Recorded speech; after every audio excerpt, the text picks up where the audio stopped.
And this is gonna allow me also here to go up under, boom, expose, and go right into the leg. A double grip. So I'm gonna focus on going across grip on the wrist. I'm gonna get the elbow here. Pull away. As he pulls, I'm gonna scoot underneath here. We're gonna go into X guard, okay? So I'll begin to extend, put my full X in so the leg will go behind, over here.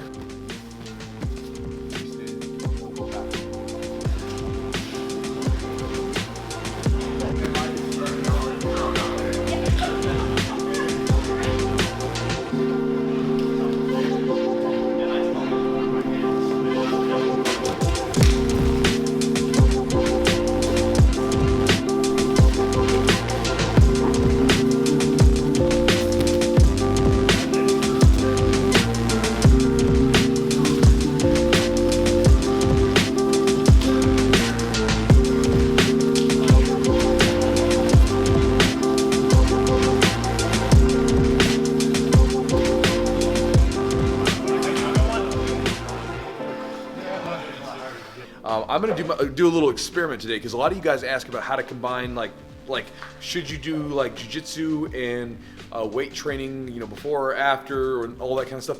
Normally, I never do jiu-jitsu before weight training because it makes me feel kind of weak.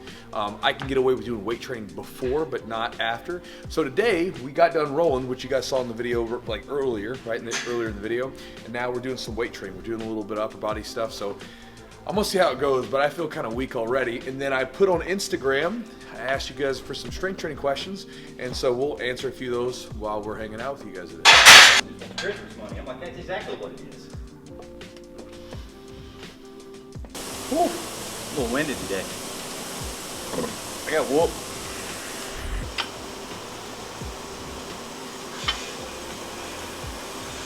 Guys, so one of the things, Joe and I, we keep a big tub of this stuff here. I don't want to put the name because it's really, I'm not like trying to sell someone else's stuff, but you can go to your local like vitamin or supplement store or online and look up like a dextrose powder. Typically, the one that we have has no actual like sugar, but it has dextrose and maize and things like that in it. And it's a really good way to, like right after training, if you've got to do something else or you need to like recover from it, you can take that, and it's a fast digesting sugar that'll boom get right into your bloodstream instead of taking. That will be working out right now with that. Yeah, exactly. Because we just got done rolling. I think we had like 5 or 6 rounds. I was pretty wiped, so I crushed that. And that's typically when we use it. Or for some of you guys, it may be like if you're going into your gym, and one of our guys was cutting some weight one time, and he would his calories were pretty low. But before training, he would take some of this supplement, right? Which is, I think it's 25 grams of carbs per scoop. So and it's right into your bloodstream. So you can take it, and a few minutes later, you can get out there and start working out. And it's really, really helpful. So that's a little like supplement tip, because a lot of you guys ask about supplements. So that's one for you.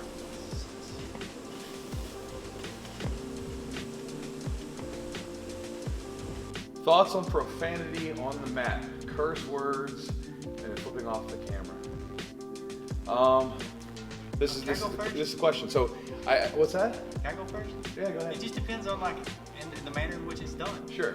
Like that's my only rule to that. Like if you're doing it like because you're pissed off, like if I'm like fuck you, Eric, and I'm being like, of course, mad. But if I'm just like being facetious, have fun, like fuck you, buddy, come on, let's go. Yeah, flipping off the camera, I'm okay with that. Yeah, and I think like that's sometimes kind of fun. I think with our gym, it may not be the same in every gym. I mean, I drop some cuss words, some from time to time. It's like, but if you were saying it like constantly and gratuitously, just like fuck, then that's one thing. But yeah. I mean, if you drop a curse, who cares? It also depends on your community and what they're conditioned to do and believe and hear and everything else. So I mean, I don't see a problem with that at all. Yeah. But I mean, like I said, the demeanor in which you do it. If I'm over like, no, Chewy, fuck you, man, that's different. But what do you think, Eric? Probably the same thoughts. He's like, don't look at me, don't camera me, don't. Yeah, if there's no ill will. I mean, right. It depends on the motive from which it's said. If it's a bad motive, if you're meaning something harsh or mean to somebody, I agree with that. I think if you say it too often, they can lose. Like, I'll say it for like dramatic effects sometimes. Like if I want someone to do something, I might say like, you gotta fucking move, man, whatever. Like if they're whatever, just like, oh, he said a cuss word, let me go, because he doesn't say, I don't cuss constantly. But I think if someone says it gratuitously, it can sound unintelligent, because it's like it's like their filler words like shit or something. Then there might be a problem. Maybe you need to read a book and get a few extra words or something. When I would teach the kids classes, and I would go over and immediately teach the adults. Like, so I would teach kids at 5 or 6, and then adults at 7. I remember a lot of times I'd come over and I would still be in kid mode, so I'd be like telling everybody get on their backs or something, on their butts. A lot of times I don't say butts with the kids, I say the bottoms. All right, guys, drop your bottoms. All right, guys, drop your bottoms. You go reverse with it, right? Yeah, so it's like. And then all the snickering starts with the guys, like he said butts. Yeah. So then I gotta be like, fuck this shit. Now I'm back. I'm teaching adults. I can let loose a little bit. Yeah.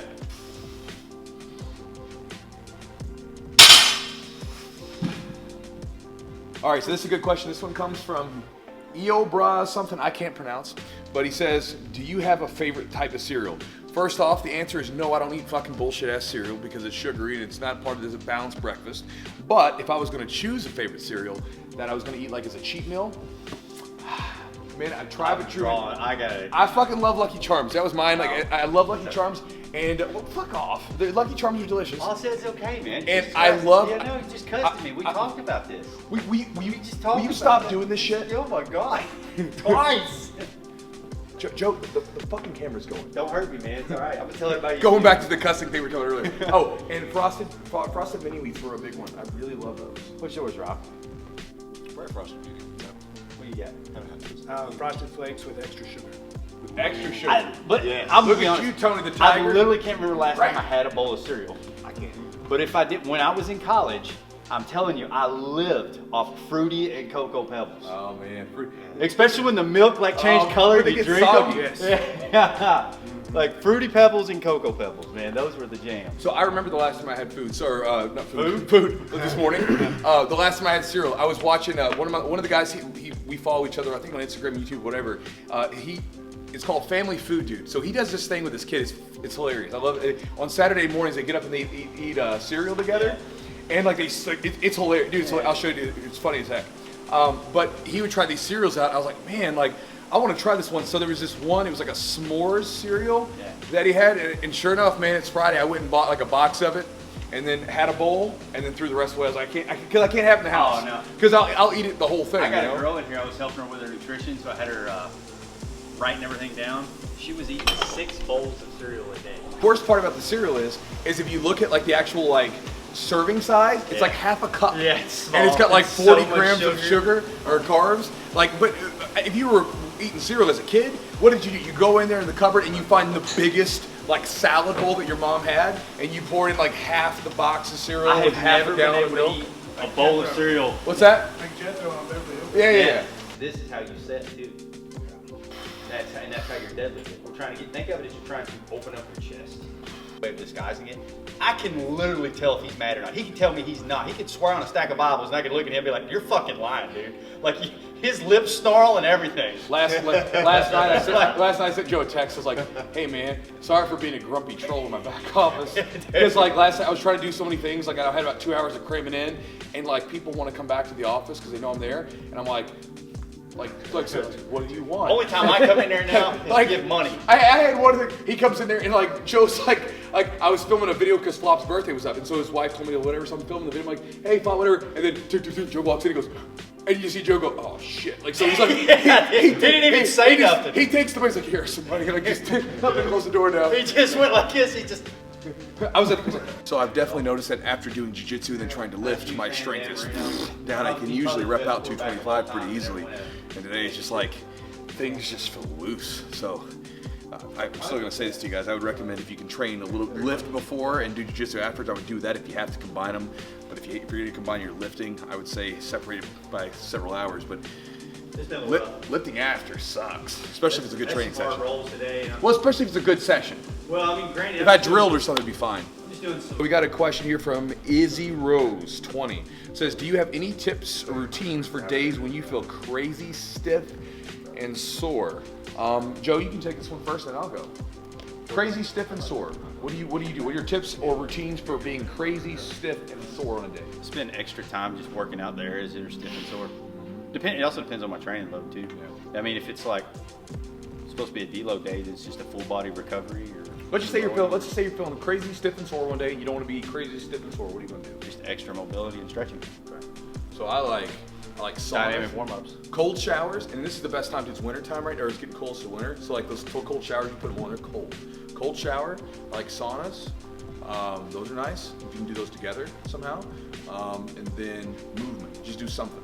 A lot of times if you do some light movement, a lot of times it kind of flushes things through, and it's like not intense movement, but like something. Yeah. Just do some light movement or something. I wouldn't try to push through and program through one of my hard days or nothing. All right, guys, so that's the video. And as far as lifting after jiu-jitsu, don't like that, Joe farted. And that's it. That's all I got for you guys. Towards the end. We'll see you guys next time.